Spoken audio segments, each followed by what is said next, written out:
విరసం నేత వరవరరావు అరెస్టుపై ప్రజాగాయకుడు గద్దర్ తీవ్రంగా స్పందించారు. ప్రజా ఉద్యమాలను అణచివేసే వయస్కు చంద్రబాబు గతే పడుతుందని ప్రభుత్వంపై ధ్వజమెత్తారు. అయితే నిషేధం, అరెస్టు అరాచకమన్న గద్దర్ వాదనతో ముఖ్యమంత్రి ఏకీభవించలేదు. శాంతి చర్చల్లో సహచరుడు వరవరరావు అరెస్టును ప్రభుత్వ పాశవిక చర్యగా గద్దర్ అభివర్ణించారు. వార్త విన్న వెంటనే ఈ ఉదయం చాదర్ఘాట్ పోలీస్ స్టేషన్ కు చేరుకున్న గద్దర్ కు వరవరరావును చూసేందుకు అనుమతి సాధించడమే కష్టమైపోయింది. టిఫిన్ తీసుకొచ్చానని మాట్లాడాలని పోలీసులను కోరిన గద్దర్కు నిరాశ ఎదురైంది. ప్రజల కోసం పోరాడే తమనిలా వేధిస్తే ప్రభుత్వాలే తలకిందులవుతాయని ప్రజాగాయకుడు గద్దర్ హెచ్చరించారు. ప్రజా వ్యతిరేక కార్యకలాపాలకు దిగి ప్రజా ఉద్యమాలను అణచాలని చూసిన చంద్రబాబు నాయుడుకు పట్టిన గతే వైఎస్కు పడుతుందన్నారు.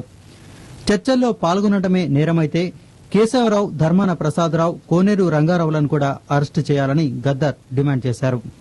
అనంతరం క్యాంపు కార్యాలయంలో ఉన్న ముఖ్యమంత్రిని కలిసేందుకు గద్దర్ బయలుదేరారు. నిషేధం విధించి అమలు చేసేందుకు 3 నెలల సమయం ఉన్నా కూడా 2 రోజుల్లోనే అమలు చేశారు. దీని మీద ఇది అప్రజాస్వామికం, ఇది చాలా అప్రజాస్వామికం. ఇలాంటి వాళ్ళని అరెస్ట్ చేయడము వైఎస్ఆర్ ప్రభుత్వానికి పతనానికి దారితీస్తుంది. కేశవరావు గారు ఢిల్లీలో ఒక మాట అన్నారు, నిషేధం అమల్లో ఉన్నా కూడా చర్చలు జరుగుతాయని అంటున్నారు. కేశవరావును ముందు అరెస్ట్ చేయండి. కేశవరావు కూడా పీస్ టాక్స్ కు వచ్చాడు. First arrest mister Keshava Rao and other remaining Dharmana Prasada Rao, Koneru Ranga Rao, because they also came. వాళ్ళు కూడా మాతో మాట్లాడడానికి వచ్చారు కాబట్టి వాళ్ళని కూడా అరెస్ట్ చేయండి. మాట్లాడుతూ sir there is no democracy. This is fascism. Fascism. They don't respect their own law and order.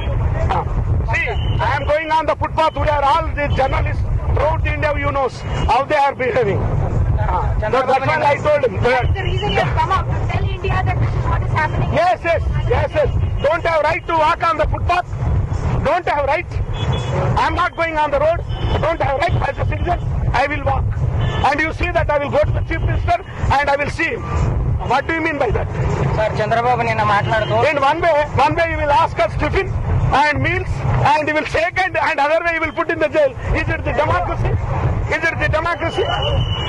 Chandrababu నిన్న మాట్లాడుతూ కాంగ్రెస్ ప్రభుత్వం ప్రజలను ఎన్నికల్లో వమ్ము చేసింది, ఆ తర్వాత చర్చ నక్సలైట్లను కూడా మోసం చేసిందని అంటున్నారు.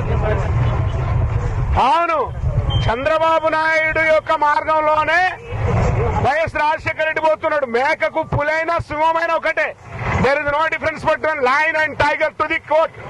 కాబట్టి చంద్రబాబు నాయుడు నిజంగా ఉంటే వైఎస్ఆర్ ని చెప్పమనండి, ఈ బ్యాన్ ఎత్తేయమని చెప్పమనండి. YSR Chandrababu Naidu sincere, ask the Chandrababu Naidu, ask the chief minister to lift the ban. పరిణామాలు ఇట్లా రోడ్డు మీద నడుస్తుంటాం, ప్రభుత్వం కూలిపోతాం. If I walk like this government is going to down. That is what I am doing. అయితే సిపిఐ మావోయిస్ట్ విరసంలపై విధించిన నిషేధాన్ని ఎత్తివేయాలన్న గద్దర్ డిమాండ్కు ముఖ్యమంత్రి సానుకూలంగా స్పందించలేదు. తమ ప్రభుత్వం ప్రజాస్వామ్యయుతంగానే సాగుతోందని ముఖ్యమంత్రి చెప్పుకున్నారని గద్దర్ విలేకరులకు తెలిపారు.